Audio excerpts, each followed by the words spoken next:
Hey loves, Kim here, and I'm back with another video. If this is your first time on my channel, I just would like to say welcome. Hi, my name is Kim. I am a Sims 4 gamer, and we are here with part 6 of the luxury estate here in Del Sol Valley. To all of my OGs that's been here for a minute, thank you all so much for coming back. And we moved, so super excited, glad we moved. It's been a long time coming, you guys. We closed on this home almost 3 years ago, and we just had a lot of life going on, but I am thankful. I thank God for us getting to this point because it's been a long time coming. It's been a lot of tears shed before, during, and after this process, but all I can say is that I'm grateful and I'm thankful, and I'm happy to be recording my first video in our new home. So yeah, I hope everyone is doing well, and let's get into the video. So we are in part number 6 of the luxury estate, and in this part I wanted to focus on some of those front of house things. I mean, of course, a lot of it is front of house, but some of those things that you would see upon immediately entering this home. So right now we are in the foyer, and the walls here are triple height, so it's not a large space, but it's a tall space. So I wanted to keep the decor in here very minimum. I just wanted to make the grand impression just by the sheer size of this entryway, and I just wanted to set the expectation high when you're entering this house. Now, am I completely satisfied with the furnishing in this part? I am not, but I still have some more room to tweak and to grow and get inspired. But sometimes you have to embrace good enough is good enough, especially when you're doing a multi-part project. But anyway, yeah, we are in the foyer, and I'm playing around with these decorative pillars that came from the Spade pack, and I'm just choosing some decorations, just nothing that's going to take too much away. I didn't want this hallway bare, but that vase on the right is from the Island Living pack, and that little sculpture next to it, that is from City Living. You saw me putting up the mirror and the armoire, and I just added in some simple decorations, some simple lanterns, and that little plant. I think that came from one of the base day updates. I completely messed it up. One of the base game updates. And what I'm doing now is actually inspired by the original building. So in the main entryway, like when you looked up at that light, it gave off a mirrored effect, and I wanted to challenge myself to do that. So I used that rounded mirror from the Spade pack, and I paired it with this hanging chandelier from the Dine Out pack, and I really like the way that it came out. Now we are in the office. So the office, when you come into the home, is immediate to the left, and I wanted the vibes in here to be masculine. I wanted the tones to be a little bit darker, a little bit more muted. I just wanted to create a focused vibe, and I could have achieved that with a more feminine aesthetic, but I feel myself going with a little bit more of the feminine aesthetic in some of the other areas in the house. So I wanted to make sure I was able to create balance, and I hope y'all liked it. The colors in here are going to be a little bit darker, as I mentioned, and I also use a lot of wood tones. To be fair, I use wood tones all throughout this part, but in here I would say the wood tones are the darkest, and I would say they give the most contrast in this room in particular, but I really liked it. I'm playing with some of the shelving from the Dream Home Decorator pack, and what I like about it is that it links up together. So if you want to move it around, you can. It'll move the whole unit. The drawback to using T.O.O.L mod, which I absolutely love, I scaled these up so they do still snap together. However, they don't snap at where they are sized up. They snap together based on the original scale.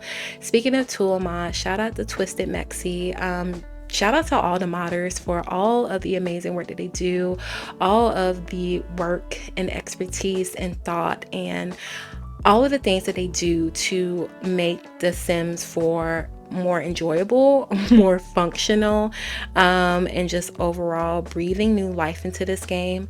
You know, the Sims has been around, The Sims 4 has been around for 10 years, and we're still having so many issues, unfortunately. But thanks to the work of these modders and others in the community, we have been able to weather the storm and been able to make do with something that is less than ideal with this game. So shout out to all the modders.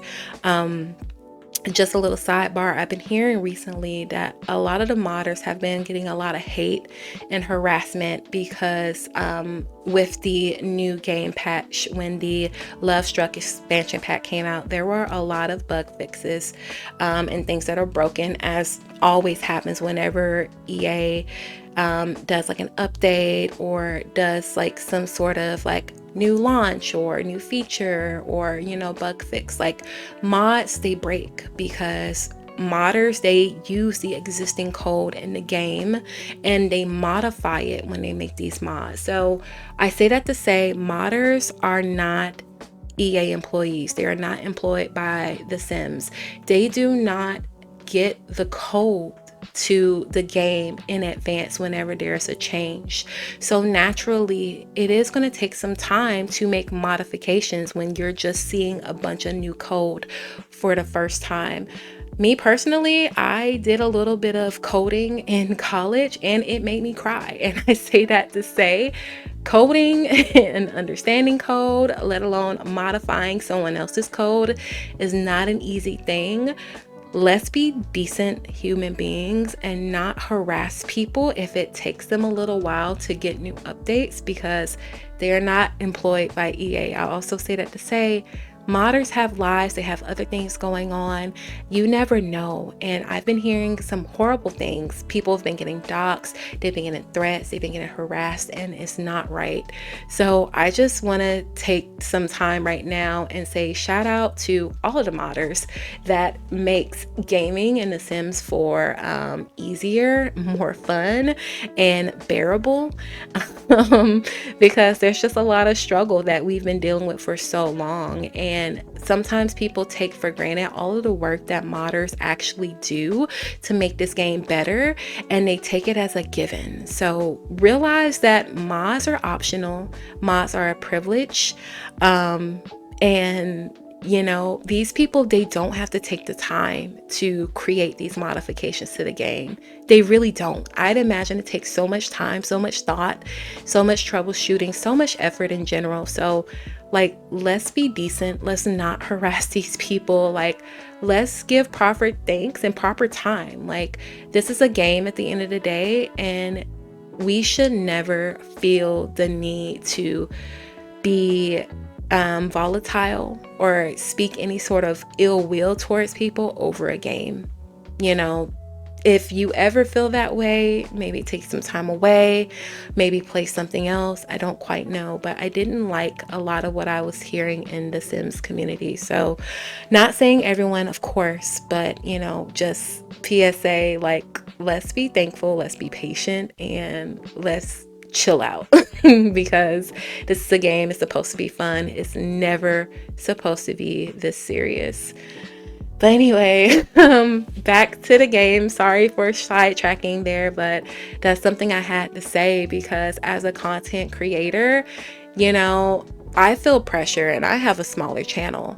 I can just imagine what CC creators and modders, you know, the pressure that they feel to have to constantly keep up every time that there is a change, and they're not privy to these things before release. So it's like when new content comes out, they're reacting and trying to get things done in a timely manner. So like, let's just show some grace and show some decency. But anyway, back to this build. We have finished for now in the main office. I hope y'all enjoyed it. Like I said, I just wanted to give like masculine vibes. I wanted to give focus vibes. I was kind of going for like slightly dark academia. I didn't lean all the way into it, but for now, I like the vibes. We're in the dining room space now, and this is going to be the formal dining. So I would imagine in this space, this is like where your Sims would like have their holiday dinners, like when they have like important people come over, or maybe like extended family come over, or if someone's trying to close a deal over dinner, like someone might be bringing their boss for dinner trying to make a good impression, like they would come into like the fancy formal dining area.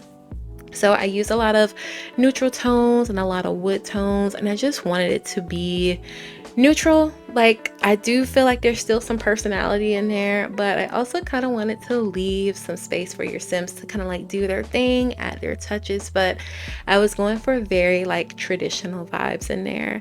Now, my favorite part of this dining room is like this walk-in wine room. So you guys, I had fun, but it was so frustrating doing this. So as you can see, I'm using the T.O.O.L mod, and I'm trying to figure out how can those juice bottles, those nectar bottles, be fixed on a rack. So the items that I use, the rack itself was the same piece that I used on the gates and the entryway. If you don't know what I'm talking about, go back to part number 5 and check it out. Let me know what you think. But these are from the Eco Lifestyle pack. So I got 2 of those, used the T.O.O.L mod to rotate it on its side. And now I'm doing the same thing with these bottles, just trying to place them on. Because these are debug bottles, right? I was not going to reach back in the debug menu and get different flavors. Like the 7 flavors I have here, that's it, and we got a lot of it. So I say that to say I just basically copy paste. Like, this was so tedious, but I really loved the way that it looked. Like, it just looked really nice, and I tried my best to match my example, because in the example there was a walk-in wine room right off the dining space, and I just really love the effect that it gave. The mirrors behind the wine bottles are from Spade. Those are the illuminated ones, and I don't remember exactly what wood I used in the end. In the video, I end up using one of the wallpapers from the Get Famous pack that had like the marbled effect, but I think I did change it. Again, like I said in the beginning, am I 100% satisfied with it? No, but there's still time to change and room for interpretation, so we'll just have to see. And then of course I used the functional wine racks from the Horse Ranch pack, and of course those bottles are debug bottles that came with the Horse pack expansion pack, not the Horse pack, the Horse Ranch expansion pack.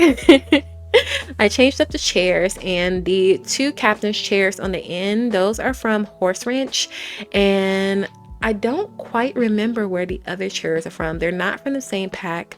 I want to say those may be from Jungle Adventure, but that's just a guess there. And as you can see, I added in some decorations. I added in this little knight in shining armor. I'm not sure if I keep it, but it's from base game. I added in this little painting here, which is from the Dine Out pack. And then behind me, there's a painting on the wall that's from one of the base game updates, and just some little plants and things, a mirror, and a hutch that has the plates in. Now this part, I'm probably going to keep doing it. I actually saw this on Jessica Pye's channel, and she gave a good idea. So there's this little nightlight from the Parenthood pack. It looks like a moon and clouds. If you use the T.O.O.L mod to rotate it around, you're able to see like an outlet, like a receptacle. So I'm going to be using that definitely going forward. It is a little tedious, but it definitely steps up the realism. I don't know why we didn't get a outlet decorative piece, because we did get a decorative light switch, so I don't quite know why. But anyway, we have finally made it to the theater room, and I'm so excited because I really love the way it came out. So it took an embarrassingly long time to come up with such a simple concept, you guys. To be fair, when I did the movie theater, it was super late. I had a long day. Like I said, we just moved, and I saw so many examples, and I was trying to replicate some examples that I saw, but it's The Sims, so it's really hard to replicate something. So I just had to like trust my own gut and come up with a design that I thought was nice. Sidebar before we get into that. Another amazing mod, also by Twisted MEXI, shout out, is the Better Build By mod. And I love it because I've been working with so many tiny pieces of clutter. And sometimes when you're using move objects to move things around, if you do something with the build side of Build and Buy, those objects can get deleted. So in the Better Build By, there is a tab that is build by protection. So basically, if you make an adjustment, your objects won't get deleted. Game changer. Game changer. Anyway, back to the movie room. So yeah, I just wanted to feel super plush. I ended up going with like warm timber tones. Like I said in the beginning, I used like wood tones throughout like this whole part, and I really like it. I feel like it just made it feel super cozy. But this room went through a couple different transformations. So it went through the part of, you know, having 3-level sitting and having like all dark tones, and then we move into like this middle phase where everything is like bright and light and airy. But I was thinking, this is a movie theater. I don't think of like light and airy when I think of movie theater. I think of kind of like dark and cozy. I think of soft surfaces. I think of nice plushy chairs. So, you know, we're getting there, but this is not the final form. I'm creating like a fake little projector using this little speaker. It's from the, I want to say it's from the Backyard Stuff pack, and I pair it with this little bollard piece from the debug menu of Get Together. And yeah, just using tool mod to just kind of make a hanging projector type of thing, or at least make it look like it. It's something that I do, and I use like a similar technique when I was making the door mechanism in the garage. But yeah, we're moving towards final form. This is the wood tone that we go with. We do integrate another color, but for the most part, this is final form here. And I'm just having fun playing with the lighting and playing with the carpets. I love that brown peanut butter tone carpet, and I like how there's different tones of brown, which really like helps to marry this room together. Those lights on the wall are from the Get Together pack, and I just used them in a brassy tone. And yeah, I'm just working on making this place cozy. So it's at this point where I decided to get rid of that front row of seating because I felt like, one, your Sims would be way too close to the screen, but also I just wanted to not make this room feel so cramped. And to be honest, when do you ever typically have more than 8 Sims at a time? So I felt like the extra seating was just unnecessary, so I got rid of the second row of seats. If you're wondering where that seat is from, it's from the Spa Day. So I love Spa Day. Spa Day is one of my favorite packs. I feel like it gets forgotten about a lot because, I don't know, I feel like a lot of times when we create in The Sims, we only create to stay on our home lots, and we don't really put a lot of thought into going off the lot because of the loading screens. But this came with one of the updates. When Spa Day was updated, it came with these big plushy seats, and I just figured it was so perfect for like these big lazy boys. Like, it gives the look, it has the tough thing. Oh my gosh, it's so good. And I flank all of the seating with the side table, also from the Spa Day pack, so it has like that same orangey wood tone. And the couches that I'm using, they are from the Desert Luxe kit. If you have issues with me using kits, I'm sorry, y'all. I know a lot of people don't get into the kits because to some people kits seem like a money grab, and I can't say that I don't disagree. But sometimes, you know, if I got an extra $5 to spare, I might get a kit, and I really do like this kit. I just really love the way that everything is coming together, and you know, I'm just adding in more brown tones. Like I said, like when I think of home theater, I think of warm and cozy. And I also think this space will serve really well for like family game night. So yeah, there's a lot of space, and I just tried to use it wisely. And I put like a marble texture on the ceiling. That may change, but for now it is what it is. But anyway, you guys, I'm gonna go ahead and wrap up here. If you all enjoyed this video, I just want to say Thank you all so much for watching. Don't forget to like, comment, and share, and be sure to give me a big thumbs up. Let me know how you're feeling, what you're thinking, and I would love to hear all of your comments about this part and the previous parts as well. If you want to check out anything else that I've created, definitely go ahead and check me out. My origin ID is simply Nisey. But anyway, you guys, I'm going to go ahead and hop off here. Please enjoy the screenshots, and as always, I will talk to you in the next video. Bye guys.